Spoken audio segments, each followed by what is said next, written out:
Hello, everybody, and welcome to this week's Cyber Foundation Fridays, as also part of the Cyber Back to School event.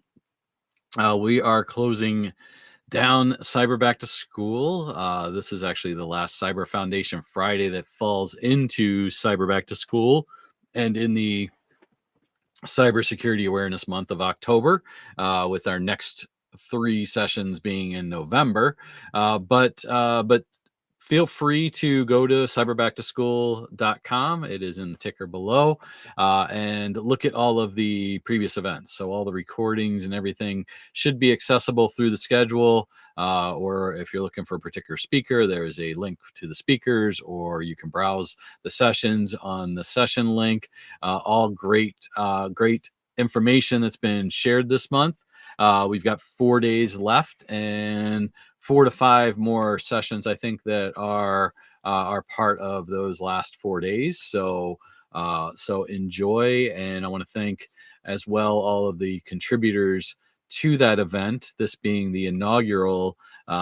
October is Cybersecurity Awareness Month and Cyber Back to School, as a learning event across Cybersecurity Awareness Month. So I want to thank everybody for their contributions. Many of the same ones that are part of my Azure Back to School event that takes place, that Derek Smith and I organize in September, but some new ones as well. So I really appreciate you getting involved. This is going to be an annual event. So if you missed out and you want to contribute to Cyber Back to School, keep an eye out. Probably around spring of next year, we'll put the call for speakers out for October of 2025. So, and if you're looking for an event to get involved in, there is the Festive Tech Calendar coming up here in December, which they've got the call for speakers that closes on October 31st of 2024. If you're looking to get involved in that, another event being put on by Microsoft MVPs, it is a specific to Microsoft event, unlike Cyber Back to School, which we made open to any cybersecurity contribution, not just Microsoft, not just AWS, not just Google, but anything that has to do with cybersecurity and risk awareness and all of those fun things. So let's jump into our Cyber Foundation Friday topic here today. Let me pull my slide deck over and minimize and make myself a little bit smaller. So today is in the AI security area, and we're going to talk about threat intelligence and using AI tools for that. I forgot to change the name of the screen here, but this is threat detection and operations with AI. So with that being said, again, here is myself. I've been introducing myself on all of these. I'm not going to do it again. But you can connect with me on social media. Be happy to do that. Here's kind of the list of where we are. We are here in October 25th, the second of the three AI Security Foundation Friday topics. And then next week, we will jump back into cyber resilience, and we're going to talk about cyber risk management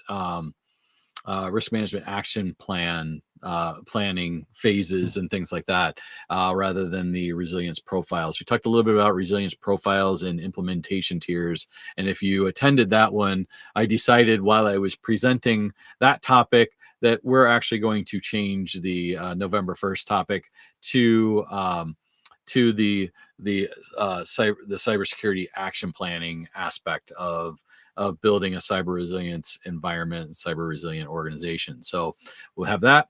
We'll have risk strategy and governance a little bit on November 8th, and then we will finish off the Foundation Fridays on November 15th with AI, risk, and ethics. So a very key topic to that.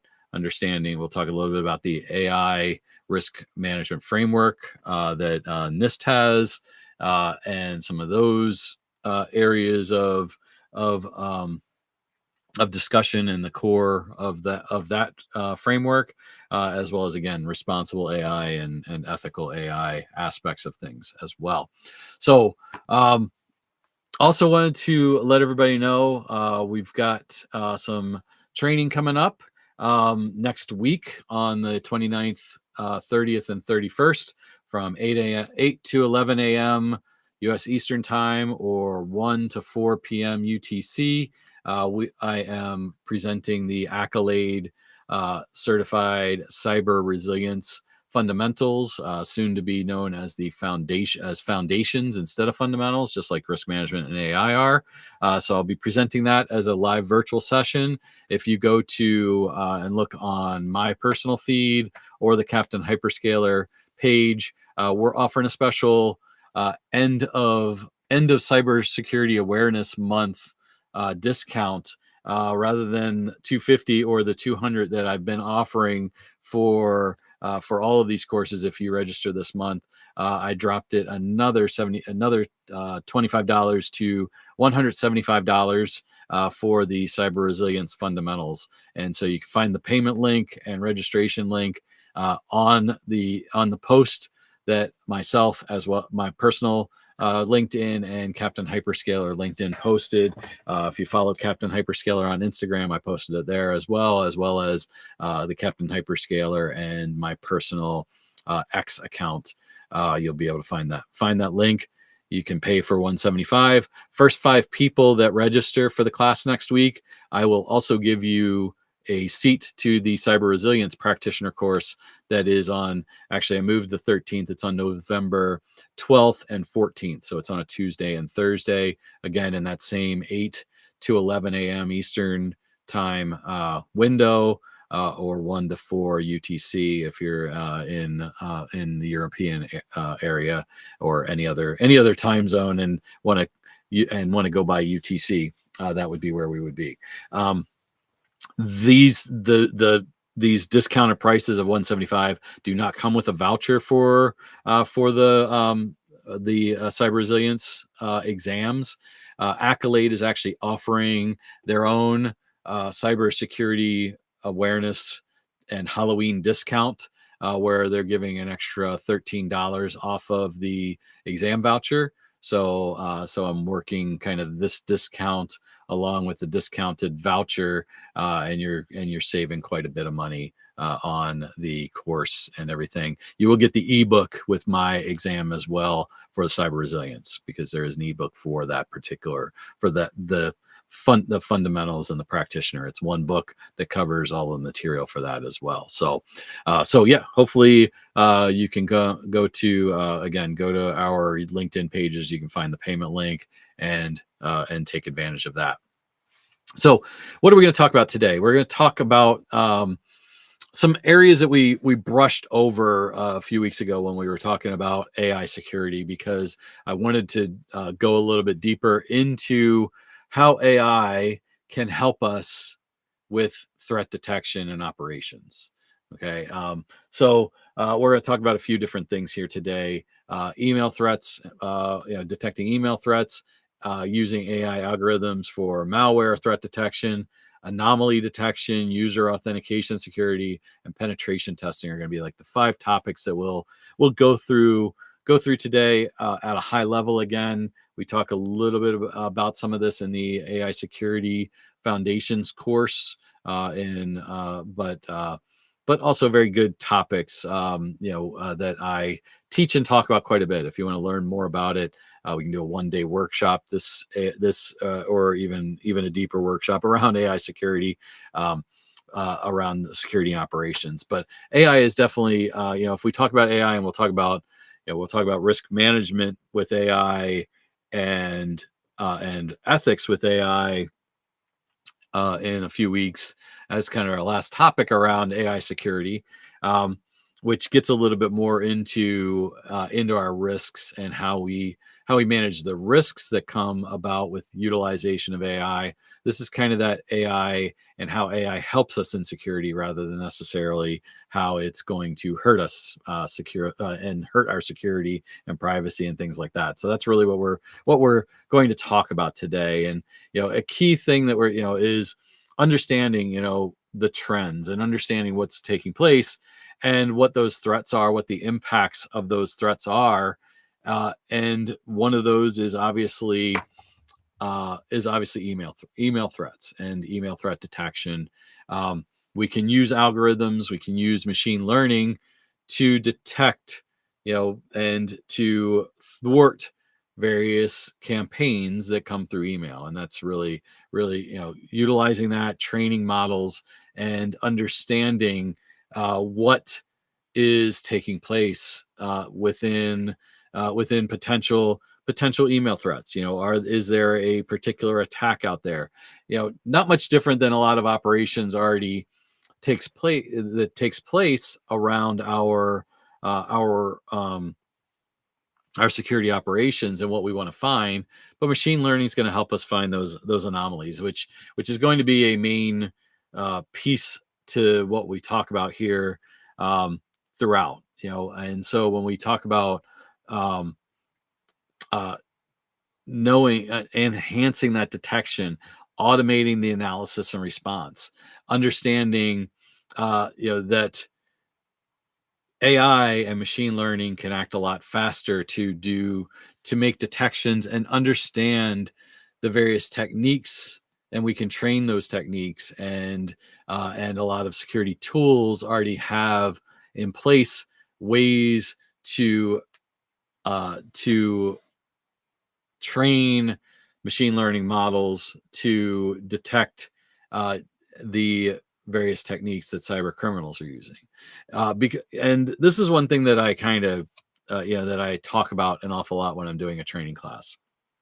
And we're talking about AI, obviously. AI, machine learning, machine learning, machine learning. It's all over these slides. Um, what Again, to kind of go back to what is artificial intelligence? It is artificial intelligence because what it does is it replicates the activity of human beings. And before we can replicate that activity of human beings, we need to make sure that uh, we are training, and things are in the ability for for overall our overall application to continue to assign, to continue to learn.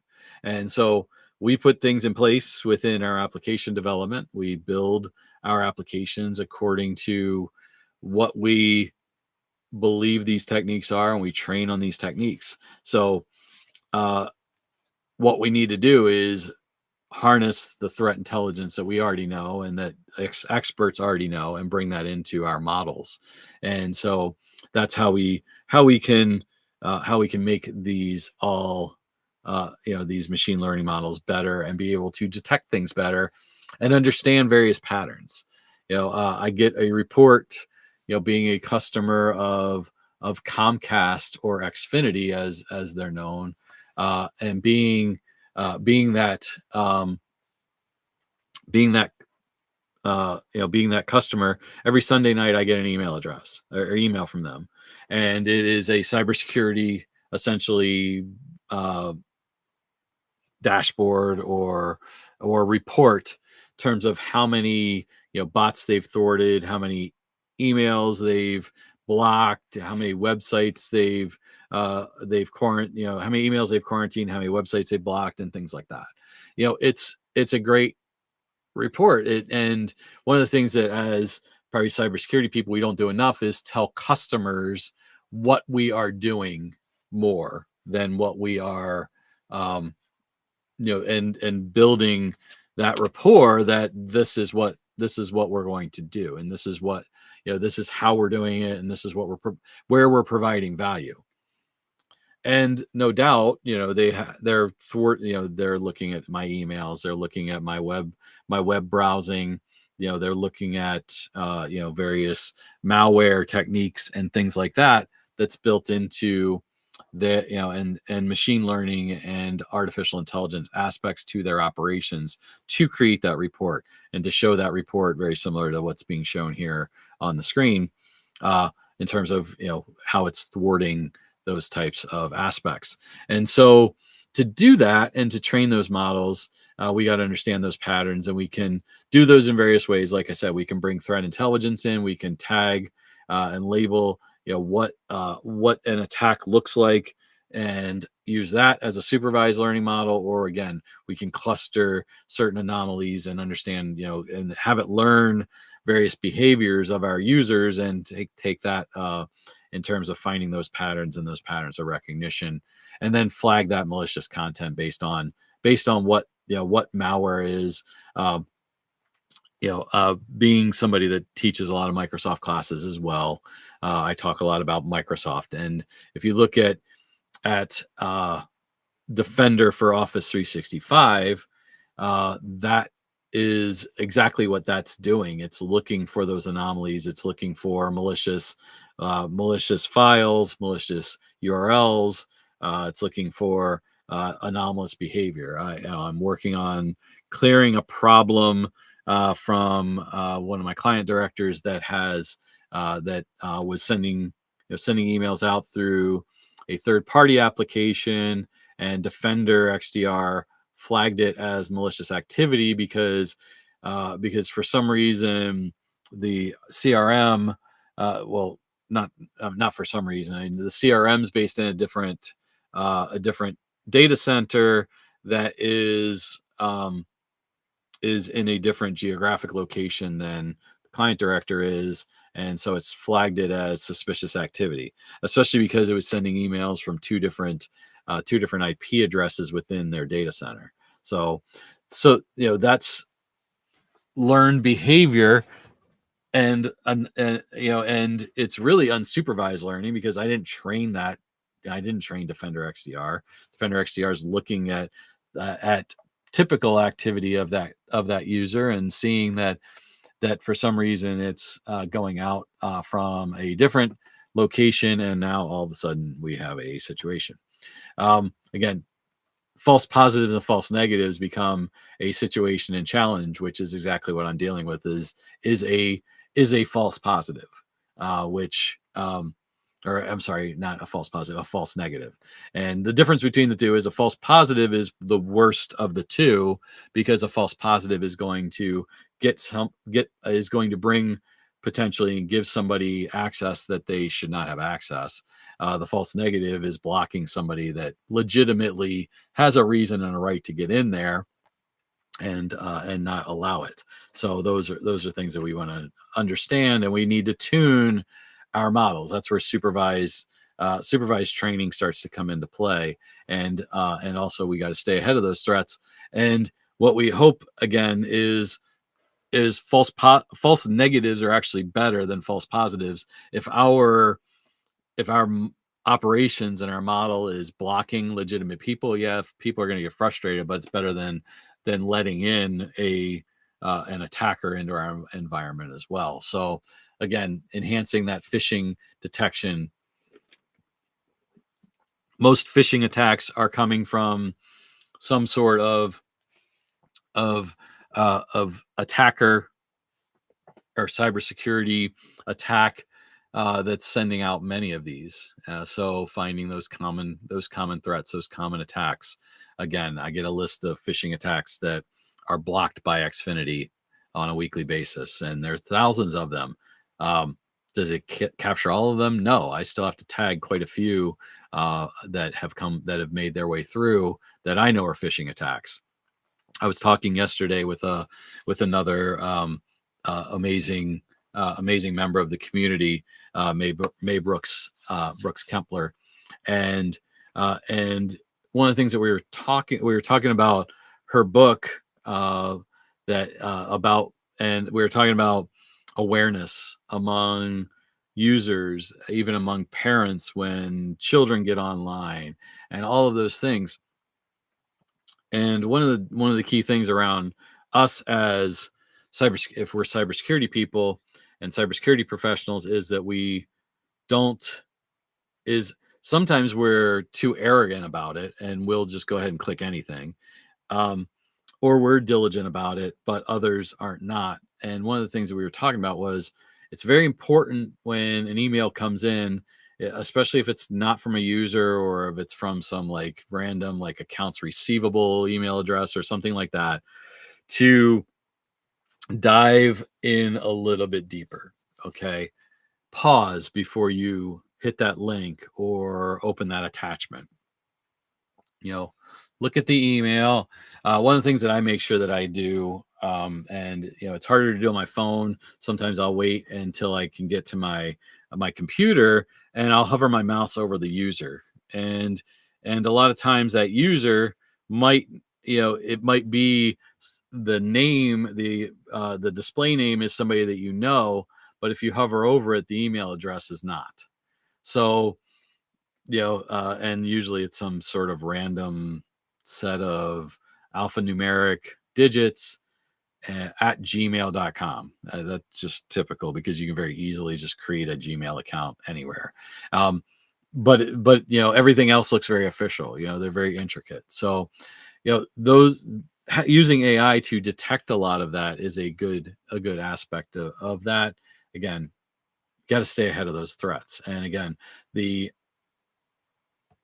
our ability to use automation, use artificial intelligence, and the machine learning aspect of things is going to help us stay ahead of those threats because we can't stay ahead of them as a human being. So, what is that attack?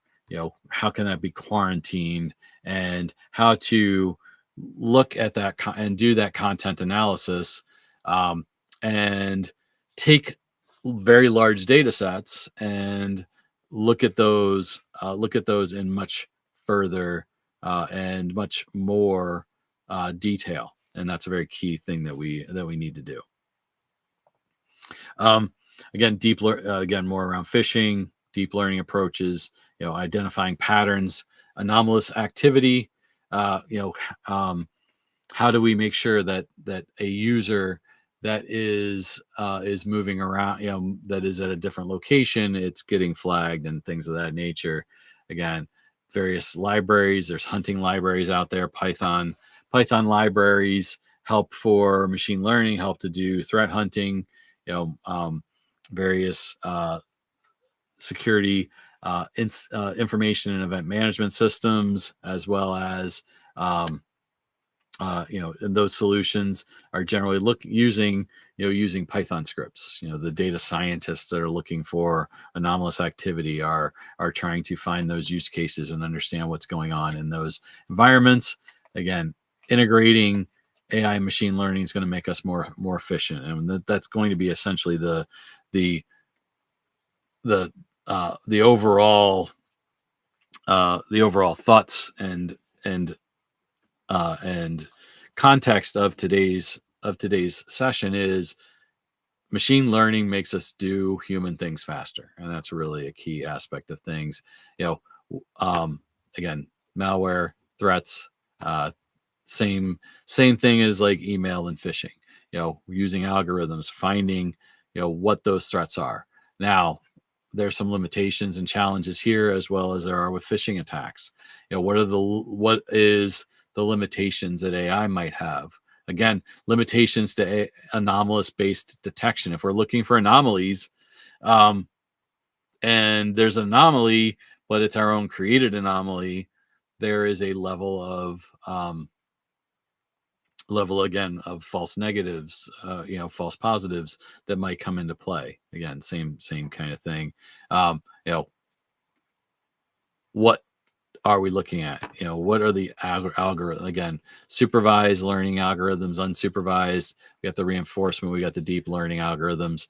I'll talk more about the supervised and unsupervised are the simplest to describe. And again, this is foundational, and I'm not going to take everything away from the classes that I teach. But when we talk about supervised learning algorithms, we talk about we've labeled the information. So we've got data, we've labeled that data, and we've labeled this is malicious, this isn't malicious, so that it can learn from that standpoint in a supervised environment. Unsupervised, we're allowing it to look at unlabeled data and come up with its own conclusions about that. Then we look at that data and we can then tell it, no, you're off base and things like that, and adjust accordingly. There's also semi-supervised where we give it some labeled data, we give it some unlabeled data, and we see what it can figure out. And that's really what it comes down to. Again, AI over traditional detection, scalability, real-time detection and response, proactive and automated mitigation potentially. I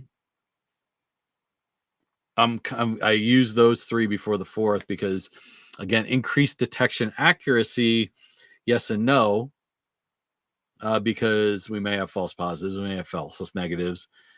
We've got to train it appropriately. If we're training it appropriately, yes, we could be at that level of better detection, better accuracy to our threats. Can definitely fall into that. Increased detection accuracy or more efficient detection accuracy might even be a better term here, because it's going to find those threats much quicker than over traditional detection techniques, which is, human beings running queries. Maybe they're sifting through logs visually. That's going to be, that's again where increased detection accuracy comes into play, because we aren't sifting through those logs from that standpoint. Again, when we need to make sure we're preparing and extracting data appropriately and processing that information appropriately, training and validating those models, understanding what types of false positives and false negatives might come in, and find that intersection point that we're comfortable with. And then also, again, optimization. And again, reinforcing all that information and reinforcing how we're learning. Again, we want to make sure we're representing and we're creating and using our tools and threat intelligence that we have available to us for learning and for developing around malware detection as well. Again, using software, analyzing, mitigating, behavioral analysis, and then using that to quarantine potential malware, and integrating this malware detection into various security frameworks as well. So if we can be adaptable and scalable, if we are improving our incident response, we're using AI to drive and to build upon what we're doing today to be more effective in the future. And some of those tools that we use, again, Python is a very helpful language, and there's a lot of Python repositories out there that gives us hunting scripts and queries that we can do to analyze and to understand what's going on within our environments, and what particular events might be incidents, and analyzing that accordingly. Again, and then mitigating and really building upon real-time monitoring, which ultimately is, if we don't know it's taking place, we don't know it's happening. And that is the important aspect of real-time monitoring. And really, AI can make us more effective and efficient in real-time monitoring and understanding and identifying those threats and monitoring those threats early, and looking at the different types of threats, what those threats look like, how they continue to function within the environments, are all key aspects to all of this. How does the malware, and how can we automate those defense strategies? So one of the things that using AI and using various SIM and SOAR type solutions is the automation aspect, taking the human element out of it, so that we are not ultimately um, that we aren't involved in those repetitive tasks. We want to focus as an organization in the more complex types of attacks and finding those effectively and responding to those. So AI can help us with those more repetitive, more standard operating procedure from a standpoint of response. I'll go into that again. And so from there, now we can use AI for incident response and threat and improve incident response through threat intelligence. Incident response, when we talk about incident responses, we've got an event that has become an incident and we need to respond to. We should have a incident response management plan and team and everything that goes into that so that we do that appropriately and properly. We're not going to talk about that here today. I talk about that in various cyber resilience and cybersecurity and cyber management courses and things like that. So we're not going to get deep into what is incident response today, but if you don't know, feel free to reach out. We can teach you up on that. Again, malware, 0-day attacks. AI can help with those 0-day attacks. I saw a demo just this week for a company that is focusing on this and focusing on really 0-day attacks to operational availability was really their pitch. And I overheard, I had my own table for Captain Hyperscaler, and I overheard them talking to a local CSO, and they asked him specifically, do you think we should be targeting security operations? Because what they were really what they were targeting was IT operations and the patch management aspect of it all. And he didn't hesitate, and neither would I have if that question was asked to me. Was he said yes, and what they didn't want to do was, and why they were really focusing on IT operations and making sure your patches didn't create any availability issues was primarily that in many enterprise organizations there's security people and there's IT people, and they didn't want to create any kind of conflict between the two, that where this product was going to be used, and they kind of geared in on this particular persona, and that was where they were building their proof of value. But when we think about it and we take into account 0-day attacks and many 0-day attacks coming through some level of patch vulnerability or system vulnerability, there's a real need for that. And from a confidentiality, integrity, and availability aspect, and they were really focusing on the availability of that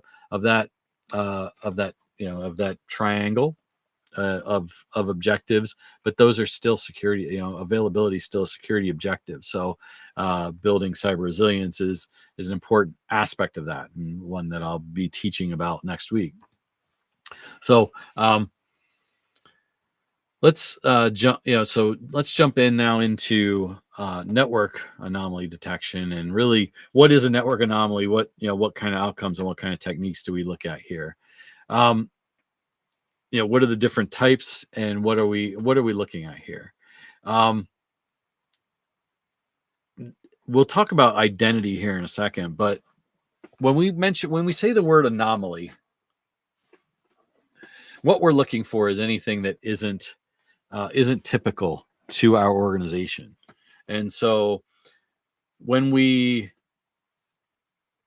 dive into that and we look at network anomalies, this is traffic going across our environment that isn't usual.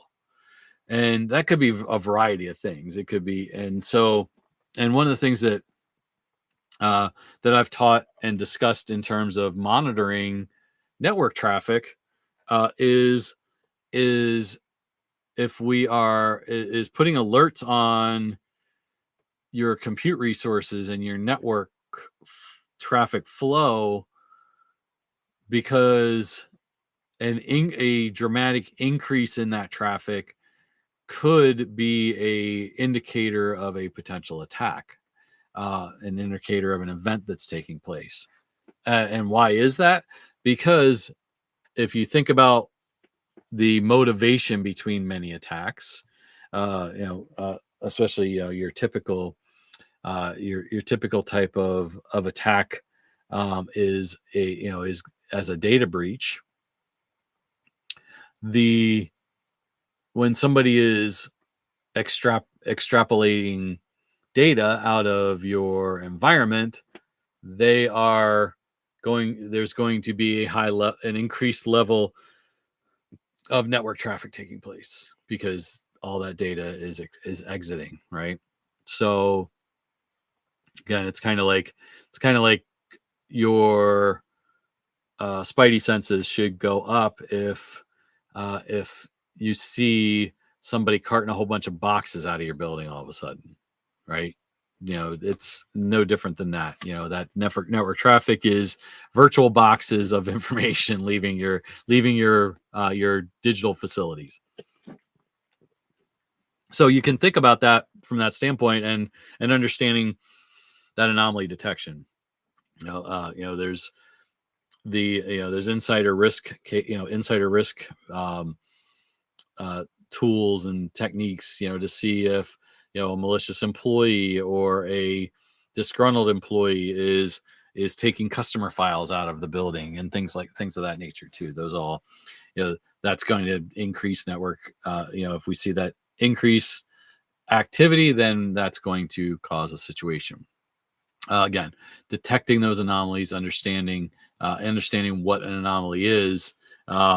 Again, I kind of gave you that, quick information, a whole bunch of information coming out, you know, connections from deemed malicious IP addresses, things of that, and so very important around that. And so, a key tool and a key way to protect against this is having a next generation firewall.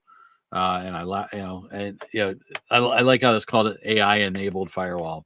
I haven't necessarily seen anything called an AI enabled firewall. We still talk about next generation firewalls, which have been around. Next generation firewalls have been around like 20 years now.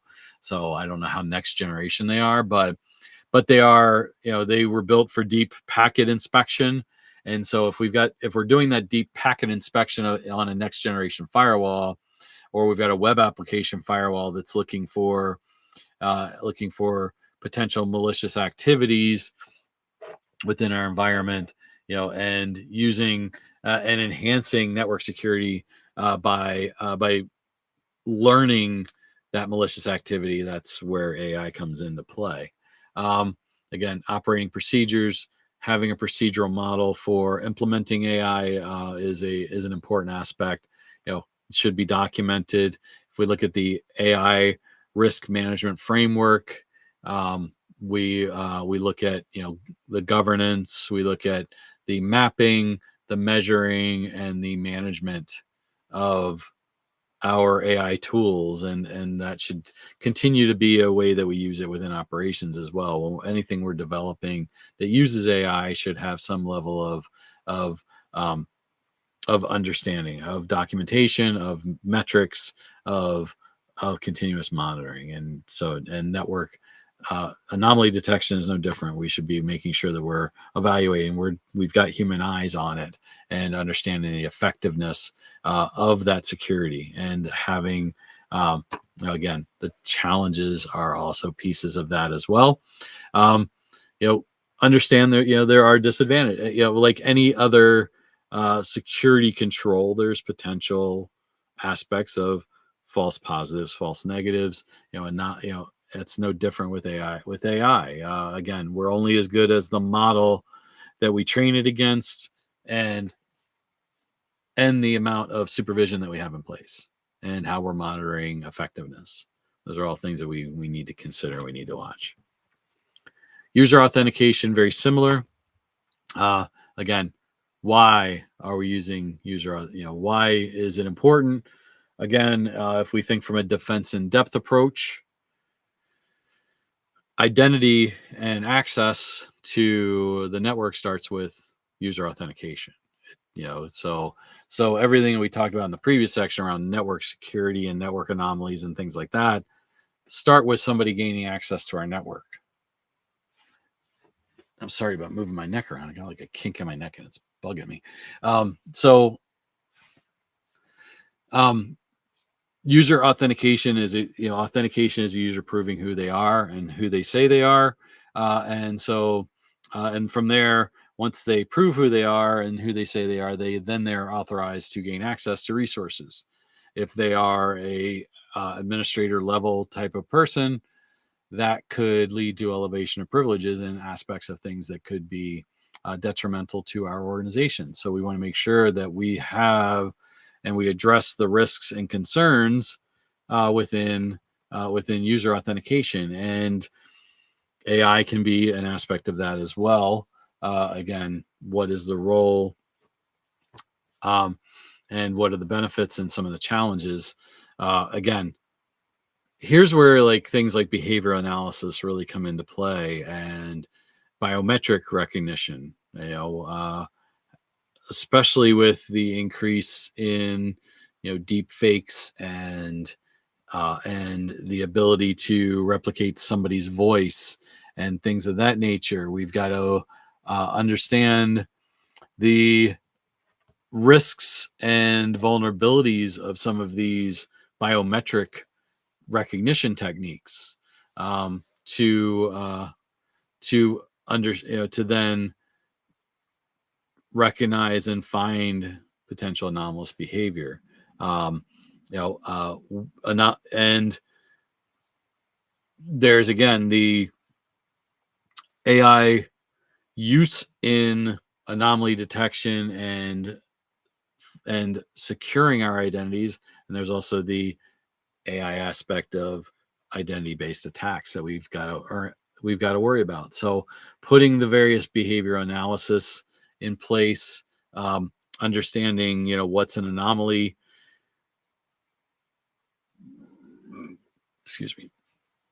what is anomalous behavior, and what might take place within those environments that might cause that might be an indicator of compromise within our environment. Again, the key thing around all of this is you have a user environment. The user environment is exposed to the internet and to the outside, and from there you might have a particular situation where somebody's identity has been compromised and been spoofed, and so we've got to be able to recognize that change in behavior and detect that anomaly, and AI is going to help us with that as well. Again, biometric recognition systems, AI is going to help us with that, obviously, and recognizing, we use Face ID on our phones, on our Windows Hello, and all of those are all aspects of things that we want to understand. Again, what is our defenses against unauthorized access? What our risk-based authentication. What building zero trust within our identity and access management is going to be very important here. Understand what is going to take place, and understand what typical looks like, and ultimately, again, if we talk about confidentiality, integrity, and availability, the user wants to be able to get into their systems when they need to get into them. If we are having an issue with the user and the user experience and the security, they're going to find other ways. So we want to make sure that we are creating what is seen as a seamless experience, not much different than what they've been used to as well. Convenience and security becomes a very key aspect to that piece, because we want to understand, we want to maintain our security, our roles, our aspect of of maintaining maintaining a secure environment, but we also don't want to inconvenience the users. So that kind of goes along with that whole balancing act of confidentiality, integrity, and availability. Users want it to be available when they want it available, but we need to maintain confidentiality of the information they're accessing, and we need to maintain the integrity of the user and make sure that they haven't been compromised as well. And so adaptive authentication technologies can help, again, understanding, you know, what, uh, you know, how the users are accessing, analyzing the user behavior are going to be very important here.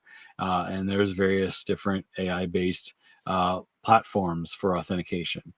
Microsoft Entra ID does a lot of that, does a lot of behavior analysis within its platform for risky users and user risk and sign-in risk and looking for anomalous behavior that drives information into Microsoft Sentinel and things of that nature, or other third-party tools.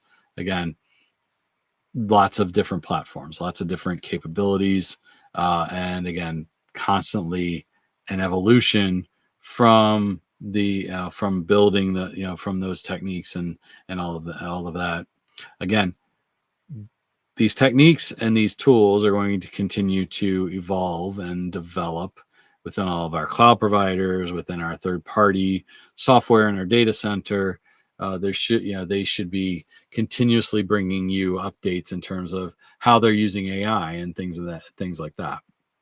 And so if they aren't, then you can look a little bit differently at them in terms of why aren't you building, you know, some level of behavioral analysis into how our users are authenticating, into the techniques we're using for multi-factor authentication, into how users are authorized, and those types of things. AI, again, based authorization and things like that. I think the last thing we're going to talk about here is penetration testing. So key aspect, obviously, to understanding our vulnerabilities and understanding and getting into the shoes of an attacker is utilizing things like penetration testing. And so penetration testing is going to analyze those vulnerabilities. And how do we do that level of penetration testing and maybe get away from the need to hire an independent consultant?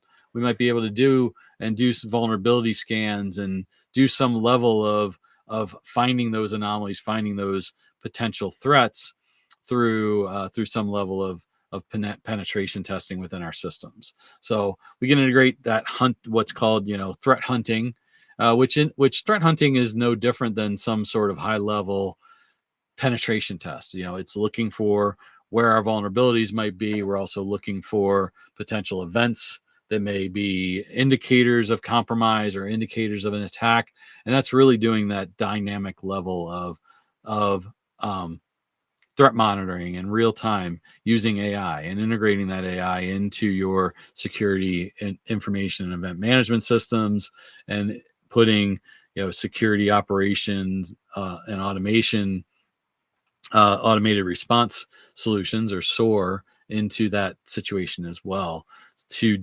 use AI again to understand and to identify a threat and detect and do dynamic threat analysis, and then from there do automated response to those techniques that are going over that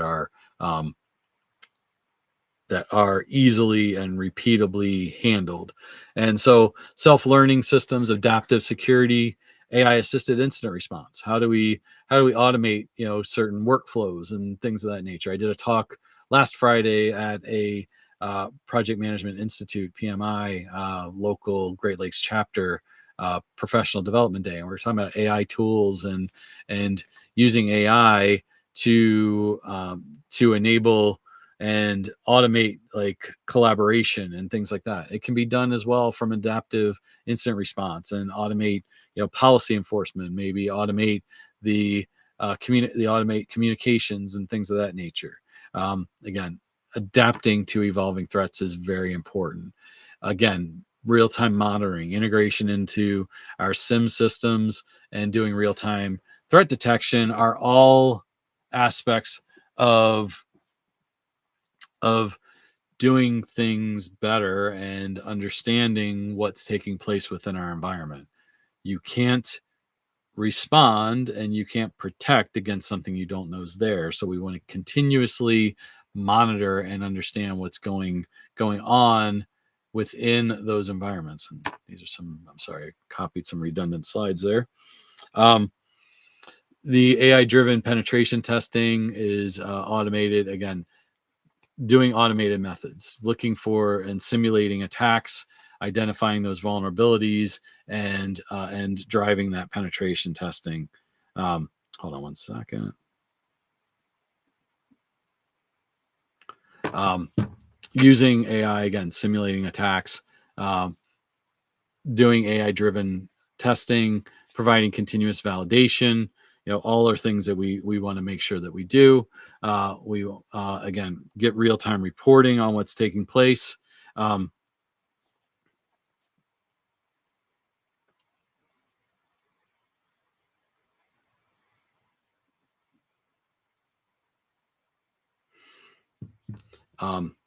The simulating sophisticated attacks, and things of that nature. Again, we learn from these models. We build these models. We have these models. We have the threat intelligence. We have open source Python threat hunting tools and things that we can drive information through our tools and automate that information accordingly. And again, simulate those attacks so that we can then find the various potential vulnerabilities and weaknesses that could be exploited. So that's what penetration testing ultimately is.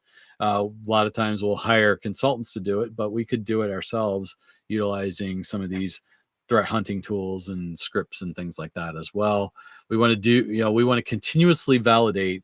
What we want to do is validate our security and then continuously harden, use hardening tools, use the SOAR, the automated response, to protect us against those known vulnerabilities, those emerging threats and things of that nature. That's, and AI can help us efficiently do those. Again, identify that network security, provide those right tools, AI-based scanners to, again, accuracy, efficiency, real-time reporting, and results.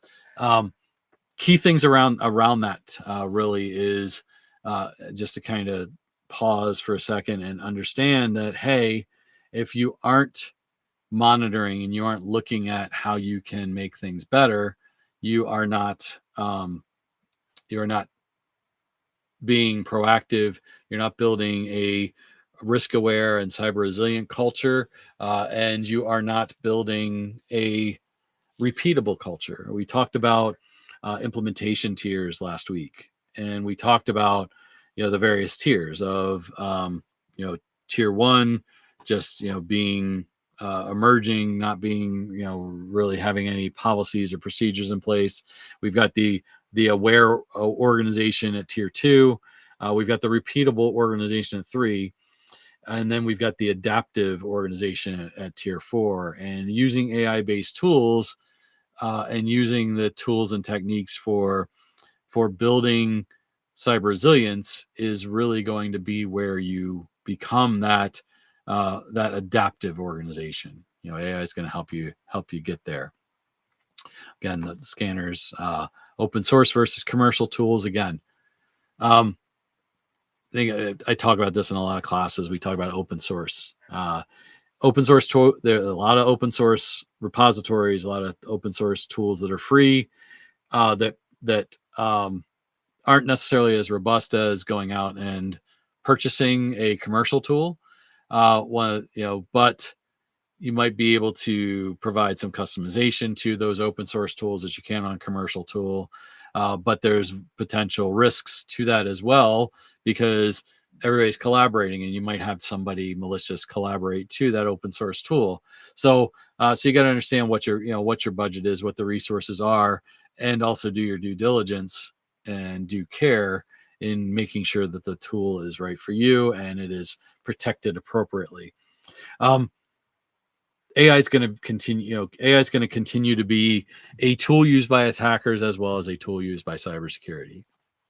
And more organizations are putting, AI, cyber mesh aspects to building and working towards evaluating potential, threats, and building algorithms to build more threat intelligence around our enterprise organizations. And the key security companies that are out there are all, are, if they are not building some level of AI tooling within their solution, they're going to be left behind as well. So understand, that it will continue to have a role, because we've got to be more, from a security practitioner perspective, be in front of the attackers, or at least kind of lockstep with them. And they're going to continue to use AI to facilitate attacks. We need to make sure we're using AI to find those attacks, find those events, and make ourselves more more automated and more efficient and effective. The last bullet here: AI will be used to improve accuracy and effectiveness of security measures. Again, yes, they can, because there's a what we used to call log fatigue, when we used to have to look at logs manually and try and find the anomaly. Obviously, AI is going to help find those anomalies a lot quicker and be more accurate, because they're using math, and they're not they're more resilient to potential bias, potential fatigue, and things of that nature. So that brings us to the conclusion of today's session.